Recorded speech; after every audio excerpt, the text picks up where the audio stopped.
Hi guys, welcome back to my YouTube channel Harshanvi Creations. Hi guys, welcome back to my YouTube channel Harshanvi Creations. మనం ఎక్కడికి వెళ్తున్నాం?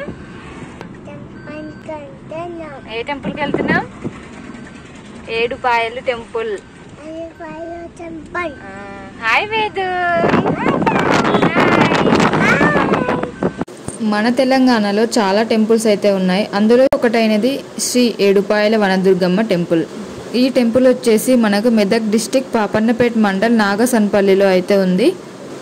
ఈ temple Medak నుంచి అయితే 13 kilometres డిస్టెన్స్లో ఉంటుంది అండ్ హైదరాబాద్ నుంచి వచ్చేసి 90 కిలోమీటర్స్ డిస్టెన్స్లో ఉంటుంది.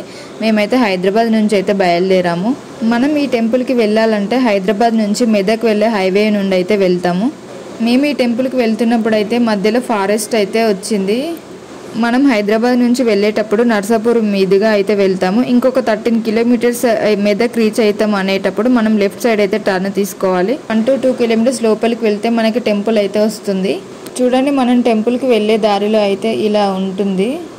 రోడ్డు పై నుంచి వెళ్ళేటప్పుడు అయితే మనకి సైడ్స్కి ఇంకా వాటర్ ఇంకా గ్రీనరీ అయితే చాలా బాగుంది. చూడండి, మనమైతే టెంపుల్ దగ్గరకు అయితే ఎంటర్ అయ్యాము. ఇలా ఇంక కొంచెం దూరం ముందుకు వెళ్తే అయితే టెంపుల్ ఉంటుంది. మనం ఈ టెంపుల్కి వెళ్తుండగా మనకైతే చాలా వరకు షాప్స్ అయితే కనిపిస్తాయి. ప్రతి షాప్లోనూ వండుకోవడానికి వంట సామాను ఇంకా వాటర్ సిలిండర్ అన్ని రెంట్కి ఇస్తారనుకుంటా. చూడండి, ఇదంతా కార్ పార్క్ చేసుకునే ఏరియా. మేము కూడా ఇక్కడ కార్ పార్క్ చేసుకొని దర్శనానికి అయితే వెళ్తున్నాం. ఈ టెంపుల్కి వచ్చిన వాళ్ళు చాలా వరకు అయితే అమ్మవారికి బోనాలు చెల్లిస్తారు. ఇంకా మేకలు కోళ్ళు కూడా కట్ చేస్తారు. ఎవరైనా ఈ టెంపుల్ దగ్గరికి వచ్చి అమ్మవారిని కోరుకొని ఆ కోరిక నెరవేరిన తర్వాత ఇలా అమ్మవారికి అయితే బోనాలు సమర్పిస్తారు.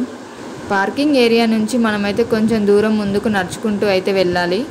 వెళ్ళే దారిలో మనకైతే చాలా రకాల షాప్స్ ఉన్నాయి. చూడండి, ఇక్కడ నుంచి కొంచెం ముందుకు వెళ్తే మనకైతే గోపురం కనిపిస్తుంది. గోపురం అయితే చూడడానికి చాలా బాగుంది ఫ్రెండ్స్. మనమైతే గోపురంలో నుంచే టెంపుల్ లోపలికి అయితే వెళ్ళాలి. చూడండి గోపురం ఎలా ఉందో. అమ్మవారికి బోనం తీసుకొచ్చే వాళ్ళైతే తప్పకుండా ఈ గోపురం లోపల నుంచి అయితే అమ్మవారి దర్శనానికి అయితే వెళ్ళాలి. చూడండి, ఇక్కడ ఇంకా వెహికల్స్ పూజలు కూడా చేస్తారు. మేమైతే సండే రోజు వెళ్ళాము. ఇంకా ఆ రోజు అయితే చాలా మంది బండి పూజ కోసం అయితే ఉన్నారు. చూడండి గోపురం ఎంత బాగుందో. గోపురం నుంచి ఇలా మనం బయటకు వచ్చిన తర్వాత మనకైతే ఇక్కడ ఎదురుగా అమ్మవారి టెంపుల్ అయితే కనిపిస్తుంది. పక్కకి కొన్ని షాప్స్ అయితే ఉన్నాయి. ఈ షాప్స్లో నుంచి అమ్మవారి కోసం అయితే కొబ్బరికాయలు, పువ్వులు, గాజులు, చీర, బ్లౌజ్ అలాంటివి ఏమైనా తీసుకోవాలంటే తీసుకోవచ్చు. ఇక్కడ అమ్ముతారు. ఇక్కడ నుంచి కొంచెం ముందుకు మనం నడుచుకుంటూ వెళ్ళగానే మనకైతే రైట్ సైడ్లో వాటర్ అయితే కనిపిస్తుంది. చూడడానికి అయితే చాలా బాగున్నాయి వాటర్.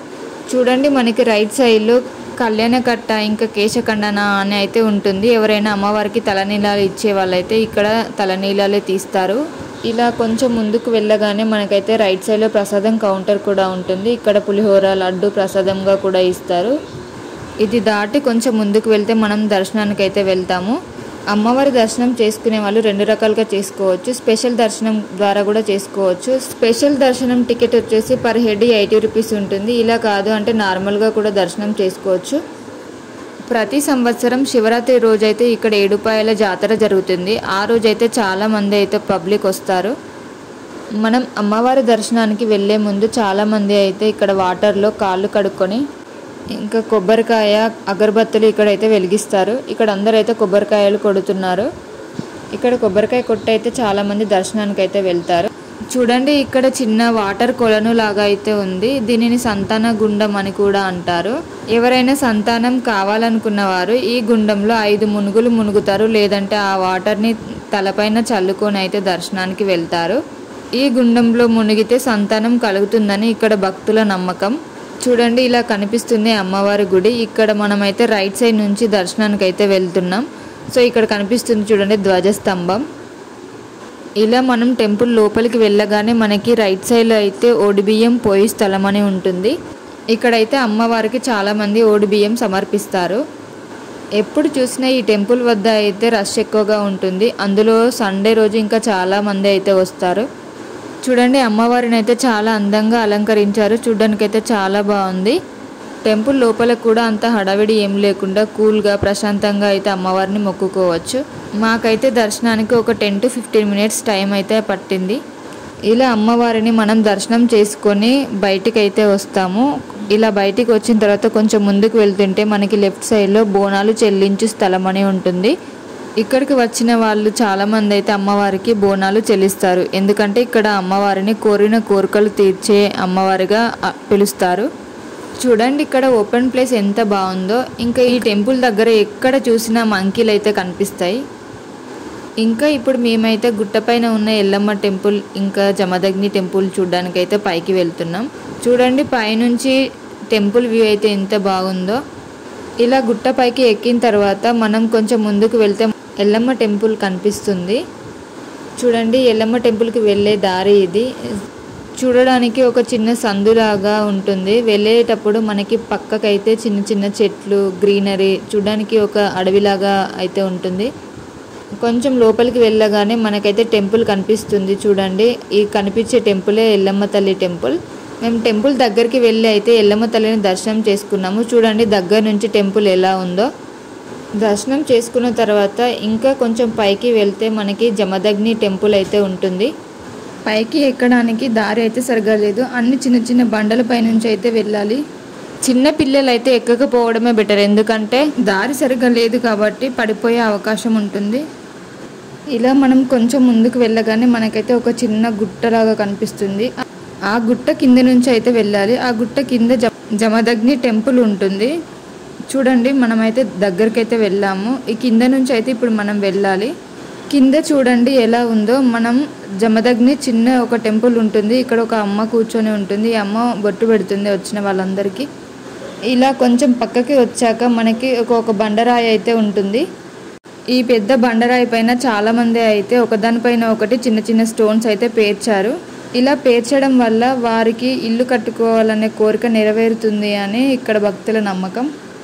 ఇంకా ఇక్కడ పరశురాముడి విగ్రహం కూడా ఉంది. చూడండి పైనుండి చూస్తే వ్యూ అయితే చాలా బాగుంది. ఇంకా గ్రీనరీ, చెట్లు, కొండలు చూడడానికి అయితే బాగుంది. ఇంకా ఇక్కడ నుంచి చూస్తే మనకైతే గోపురం కనిపిస్తుంది.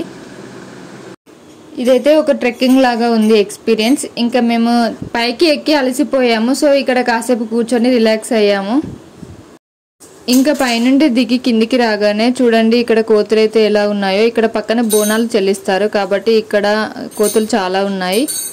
దర్శనం చేసుకుని వచ్చిన తర్వాత మేమైతే డైరెక్ట్గా ఇక్కడ వాటర్ దగ్గరికి వెళ్ళాము. పిల్లలు కాసేపు ఆడుకుంటారని. టెంపుల్కి వచ్చే చాలా మంది అయితే ఇక్కడ స్నానాలు కూడా చేస్తారు. ఇంకా బోనాలు చేసేవాళ్ళు అయితే తప్పకుండా అయితే ఇక్కడ స్నానాలు చేసి అమ్మవారికి బోనం చేస్తారు. చూడండి వాటర్ చూడడానికి ఎంత బాగున్నాయో. అసలు ఈ టెంపుల్కి ఏడుపాయలు అనే పేరు ఎలా వచ్చిందంటే ఈ స్టోరీ కొంచెం పాండవులకి రిలేటెడ్గా ఉంటుంది.